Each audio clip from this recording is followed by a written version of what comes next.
कुछ लोगों का आरोप है, किसान ही कह रहे हैं, जगह जगह पर जब प्रदर्शन होता है तो वो कह रहे हैं, आरोप लगा रहे हैं कि जब उन्हें मतलब किसानों के लिए लड़ना चाहिए, सदन में आवाज़ उठानी चाहिए, उन्हें इस्तीफ़ा नहीं देना चाहिए, यानी इस्तीफ़ा ही मसले का हल नहीं हो सकता है। नहीं, इस्तीफा क्या है कि लोग सुन किसकी रहे हैं? आज रोड पे किसान है, क्यों सुन रहा? सरकार तो अपनी मनमर्जी कर रही है ना।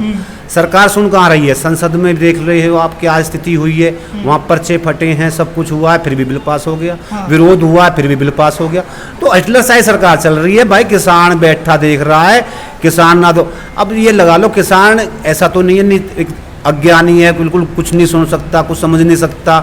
तो उस किसान सब समझ रहा, सब देख रहा, आने वाले समय का इंतजार कर रहा है। आंदोलन बराबर रहेंगे, आने वाले समय पे जवाब दिया जाएगा।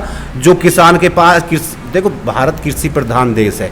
जब जिस घर पलट जाएगा, देखो बातों से देश नहीं चलेगा और बातों से पेट नहीं भरेगा काम करने से।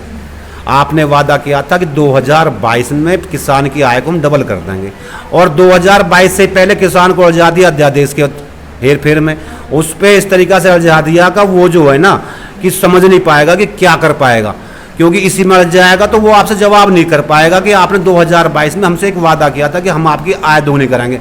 आय दोगुनी तो गई उसमें, और उसके ऊपर एक अध्यादेश ऐसा ठोक दिया कि अगर वो अपनी फसल भी, देखो आज क्या है कि बिहार के जैसा आप बात कर रहे हो, बिहार में मक्की है, आज मक्का मंडी में है तो वहाँ पर 700, 800, 900 तक मक्का बिक रही है, जबकि मक्के का जो रेट है 1750 रुपये एमएसपी है। अब एक बात बताइए, एमएसपी पे वहाँ बिक नहीं रही है तो किसान आज पता क्या, किसान अगर मक्का का वो 40 बीघे का किसान है, मक्का का 40 बीघे का किसान है, और वो मंडी में 700, 800 या 900 में मक्का बेचता 1750 रुपये, जबकि उसका अगर लगाया जाए खर्चा भी नहीं निकल पा रहा।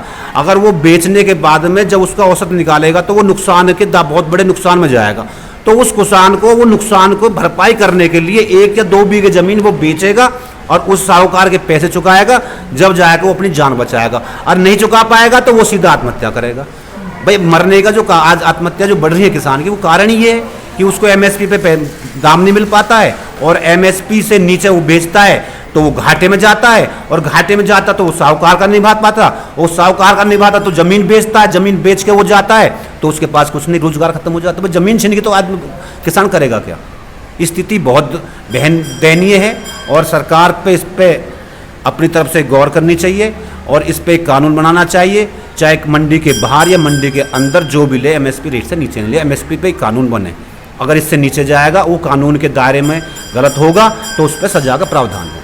आखिर में एक सवाल, अगर आप लोगों की मांगें नहीं पूरी होती है या ये बिल वापस नहीं लिया जाता है तो अगला कदम क्या होगा आप लोगों का? देखिए, अगले आंदोलन होंगे, और ऐसा है तुमने देखा होगा जिन्होंने 70 साल राज किया है और जो 6 साल में बैठे हैं कि ये समझ बैठे हैं कि ये राज हमारा चलता रहेगा, तो चला उनका नहीं तो चलेगा इनका भी नहीं। ये किसान भी और ये जनता भी, ये युवा भी, आज जो बेरोजगार बैठा है, ये सब देखिए, आज जो किसान ये आंदोलन चल रहा है, ये मत सोचो कि जो रोड पे किसान है वो ही इस आंदोलन में शरीक है। नहीं नहीं, जो खेत में है वो किसान भी इस आंदोलन में शरीक है, जो उनके बच्चे हैं वो भी शरीक हैं, और जो महिलाएं किसान की हैं वो घर पे कार्य कर रहे हैं वो भी शरीक हैं।